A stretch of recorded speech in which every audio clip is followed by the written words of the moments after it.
Hi, I'm the Biking Squirrel, and this is a mountain bike filming tip guide kind of thing. So this is just like things I've picked up from doing lots of filming on my mountain bike. So I use a combination of my GoPro with the tripod adapter and my lightweight Kodak tripod and a Kodak Playful, which I'm filming this with. So when you're shooting up a shot, sometimes you might sometimes want to make the shot as interesting as possible, like have like trees in the foreground or something blurred. So sometimes makes the frame a bit more interesting. But otherwise, other times you might just want to have like the rider as the main focus and focusing completely on the rider. So angle is also important, obviously, so you can get to improve the look of the rider.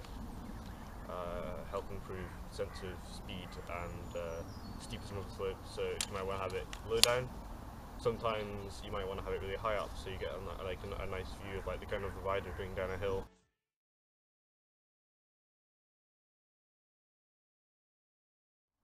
Or something important is that you should always vary shots between looking down the hill and looking up the hill, or looking across the hill even.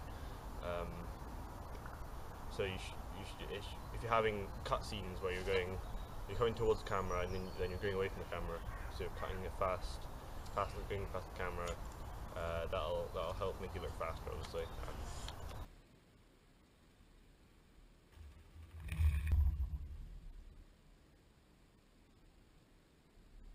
And that's something I've used quite a lot. And if you get the cutting just right, it looks really good. So I've not just used tripods. I've hung it from trees. Obviously, you could use cable cam, but I've used quite a lot of work now. I've not used them before, but maybe you can make them with your own. So I've come to this bit of the hill I've not done any filming on for quite a long time. Got some really nice photos here last week, but I've not done actually any filming here for quite a while. So I thought I'd come up and just see what I could get some really nice features here. So I could show you maybe how I go about setting up shots. One thing I do is I pretty much use every single shot that I take. I know if you're doing a bit more production-y, you might probably like cut out some different things. But I always use pretty much every single shot I take, and I quite often do things once, depending on how I feel about it, obviously. One thing you should be aware of, you should always have your camera pretty much in the high setting. And I would recommend you always have a good sized memory stick. So I have a 32GB in my GoPro with it, and it just means you don't have to worry about memory really. Doing slow motion, you want to have the max number of frames per second to the highest quality you can get. You should never have too much slow motion, of course, though. You can use apps such as Twixtor to get slow motion as well.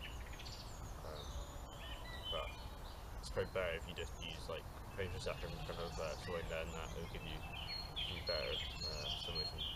With the GoPro at like 120 frames per second slow motion, it looks super slow. No, really smooth at about 8 times the speed. An 8 focus. So it looks really good at 8 speed. So depending on what I'm filming, I often do a kind of like, if I'm doing in my Benali downhill, I did push-up scenes as a kind of intro. That can help with music as well. If the music starts kind of like quite soft, and then it'll drop when you start riding, kind of thing. That can work quite well. So I thought I'd show you how I set some shots. I'm gonna opt for the high line of these rocks. So I think I'll do an inside shot from kind of down here, kind of thing.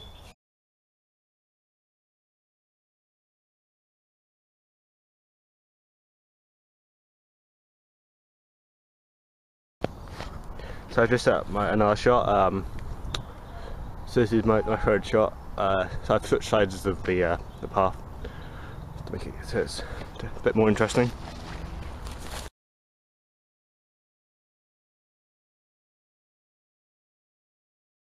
I'm going to put my GoPro into 720p at 6 frames per second to get a slow motion shot.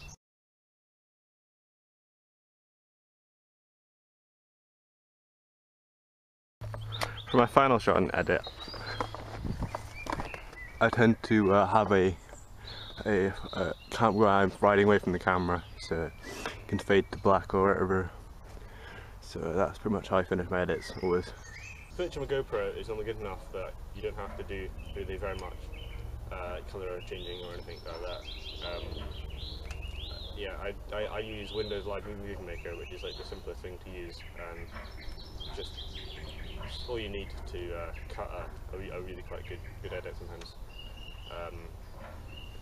Yeah, if you get good at Windows Live Movie Maker, then you can do pretty much everything you really want to do, unless you're doing something proper production. Yeah, you can do like all the text and music and listen to sounds, narration, slow motion, fast motion, everything that I've really required. You can do time lapses quite easily. Yeah.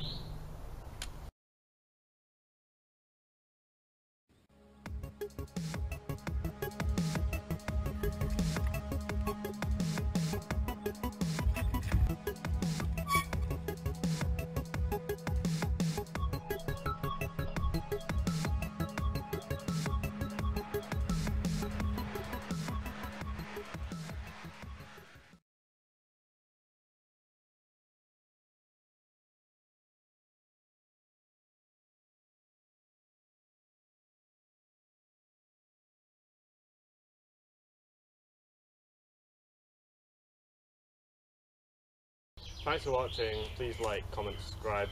Cheers.